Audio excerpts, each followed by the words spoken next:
A'udzu billahi minasyaitonir rajim. Bismillahirrahmanirrahim. Qala al-musannifu rahimahullahu ta'ala wa nafa'ana bihi wa bi ulumihi wa bi ulumi sa'iri salihina wa bi ulumi masyayikhina fid dharaini amin ya rabbal alamin.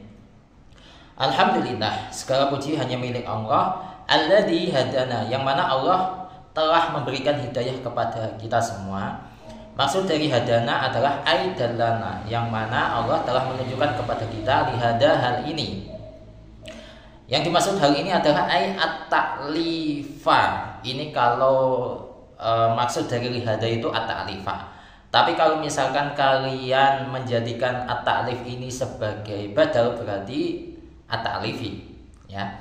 Lihada at-ta'lifi. Tapi kalau kalian menjadikan at-ta'lifa ini sebagai badal dari lihada, jadi lamnya itu diikutkan, maka at-ta'lifa. Karena lihada itu posisinya sebagai maf'ul bih yang ghairu sharih, gitu.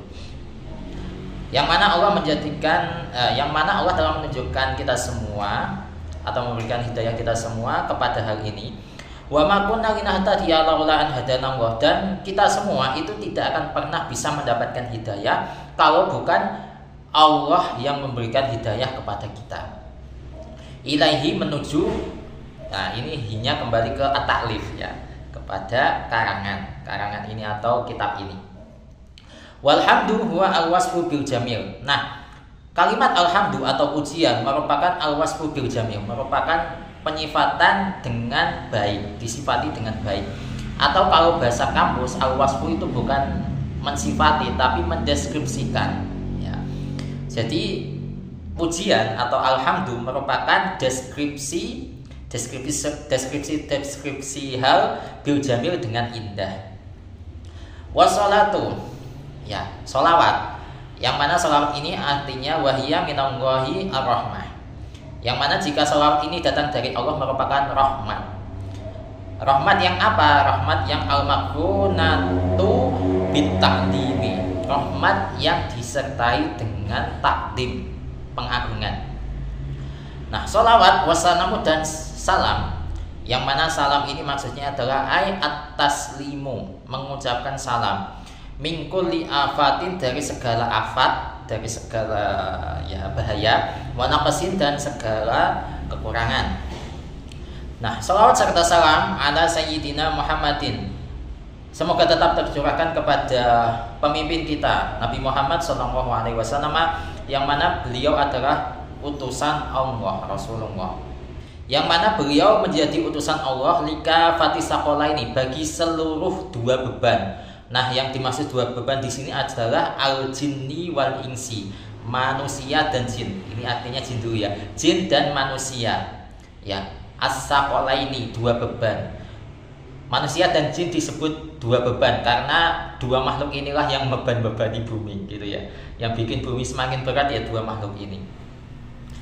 Nah, maksud dari as-saqalain itu jin dan manusia ijma'an menurut ijma' ulama, ya, kesepakatan ulama sepakat yang dimaksud dua beban adalah manusia dan jin. Tapi ada juga yang berpendapat wakada al-malaikatu, begitu juga ada yang mengatakan bahwa yang termasuk saqalain ini adalah malaikat. Kemudian alama qalahu jam'u muhaqqiqun. Nah, yang mengatakan bahwa malaikat ini termasuk dari saqalain adalah pendapat dari sekelompok ulama-ulama ahli tahqiq. Kemudian wa Muhammadun alamun mangkulun min ismil maf'ulil mudha'afi. Nama Muhammad merupakan nama isim alam, ya, yang diambil dari isim maf'ul, yaitu hamada yuhammidu tahmidan fahuwa muhammidun wadaka muhammadun, yang mana isim maf'ul ini al-mudha'af, yang dilipat gandakan, do'afa yudha'ifu tad'if. Jadi Muhammad, orang yang sangat terpuji, jadi mendapatkan banyak pujian. Nah, nama Muhammad ini maudu'un liman kasurat khisaluhu al-hamidah, ditetapkan bagi orang yang hisolnya atau kebiasaannya itu banyak yang apa? Banyak yang alhamidah, yang terpuji. Jadi setiap gerak-geriknya itu banyak yang terpuji. Tapi kalau Nabi Muhammad nggak ada sama sekali yang jelas, semuanya itu terpuji. Summiya bihi nabiyuna sallallahu alaihi wasallam bi ilhamin minallahi rijtihi. Nah, Nabi Muhammad atau Nabi kita semua dikasih nama Muhammad itu lewat perantara ilham dari Allah Ta'ala rijtihi, karena kalau diartikan rijtihi karena apa ya, kesungguhan Nabi Muhammad, ya bisa saja diartikan seperti itu. Tapi gimana ya? Ini saya serahkan kepada kalian. Rijtihi maksudnya apa? Kalau diartikan apa adanya itu karena usaha, tapi ya gimana?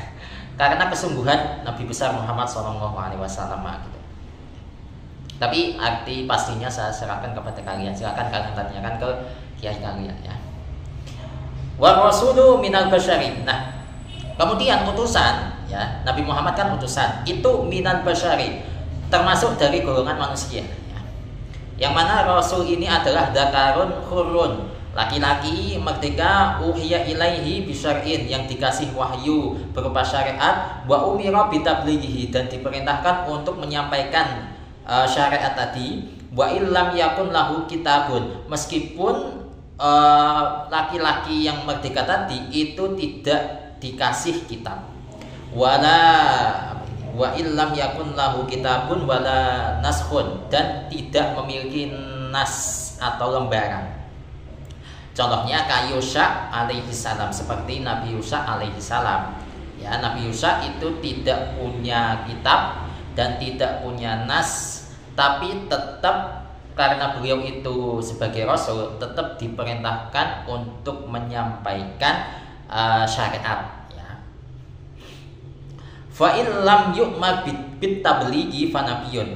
Namun jika orang laki-laki yang merdeka tadi itu tidak diperintahkan untuk menyampaikan syariat, maka itu disebut sebagai nabi. Wa rasul afdalu minan nabi ijma'an. Rasul itu lebih utama daripada nabi menurut kesepakatan ulama. Wa sahha khabarun anna adadal anbiya'i alaihi musallatu wassalamu mi'atu alfin wa arba'atun wa isruna alfan. Ada khabar sahih yang menunjukkan bahwa jumlah nabi itu ada 124.000. Wa anna adadar rusuli salasumi'atin wa khamsata asyara. Sedangkan untuk jumlah rasul, kalau di kitab ini itu jumlahnya ada 315. Kalau biasanya kita kan tahunya jumlah rasul itu ada 313. Itu yang kita tahu. Tapi coba kita lihat pendapat yang lain. Di sini tertera bahwa jumlah rasul itu ada 315. Nah, itu sholawat dan salam semoga tetap tercurahkan kepada Nabi kita Muhammad SAW yang diutus bagi seluruh sakolen tadi ya. Wa ala alihi, dan semoga sholawat serta salam tetap tercurahkan kepada keluarga Nabi Muhammad SAW, ai aqaribihi al-mu'minin, yaitu kepada kerabat-kerabat beliau yang beriman, min Bani Hashimin, dari Bani Hashim, wal Mutalibi, dan Bani Mutalib. Wakilah, dan ada yang mengatakan bahwa yang dimaksud dengan alihi atau keluarga Nabi adalah hum kullu mu'minin, yaitu setiap orang yang beriman. Aifi maqamid du'ai wa nahwihi, yang mana orang mukmin ini berada pada makom doa dan sejenisnya. Mungkin yang dimaksud di sini itu ketika tahiyat akhir itu ya, assalamu alaina wa ala ibadillahi sholihin. Jadi yang dimaksud ibadillahi sholihin, hambanya Allah yang soleh itu masuk dalam kategori alihi ini ya. Waktu yirau khabarin dhaifin fihi. Dan pendapat ini yang mengatakan bahwa setiap orang yang beriman itu masuk dalam kategori keluarga Nabi, ya, pendapat ini itu berdasarkan khobar, tapi khobar yang dhaif ya. Fihi, yang menjelaskan hal tersebut. Wa jazama bihi an-Nawawi fi syarh Muslimin, dan Imam Nawawi memutuskan hal ini di dalam kitab syarah Muslim. Wasahbihi, dan semoga salawat serta salam tetap tercurahkan kepada sahabat-sahabat Nabi. Nah, yang dimaksud dengan sahbih di sini wa huwa ismu jam'in li sahibin. Lafaz sahbihi atau sahbun ya, itu merupakan isim jamak bagi redaksi sahibun, yang mana lafaz sahbihi bimakna as-sahabiyyu atau bimakna as-sahabi gitu ya. yang punya makna sahabat-sahabat Nabi. Wa huwa manijtama'a mu'minan bi nabiyina sallallahu alaihi wasallam, yaitu semua orang yang berkumpul bersama Nabi sallallahu alaihi wasallam dalam kondisi beriman. Walau a'ma, meskipun orang tadi itu buta, wa ghairu mumayyizin, dan meskipun orang tadi itu belum tamyiz. Nah, kemudian al-faizina biridallah, yang mana keluarga serta sahabat-sahabat Nabi tadi itu adalah orang-orang yang beruntung. Ya, al-faizina, orang-orang yang menang biridallah, dengan ridha Allah Ta'ala. Sifatun liman dzukira, yang mana al-faizin ini merupakan sifat bagi semua orang yang disebutkan tadi. Yang disebutkan tadi adalah keluarga Nabi dan sahabat-sahabat Nabi. Jadi itu dulu untuk terjemah Muqaddimah kitab Fathul Mu'in bagian yang kedua. Semoga ini bermanfaat untuk kalian. Wassalamualaikum warahmatullahi wabarakatuh.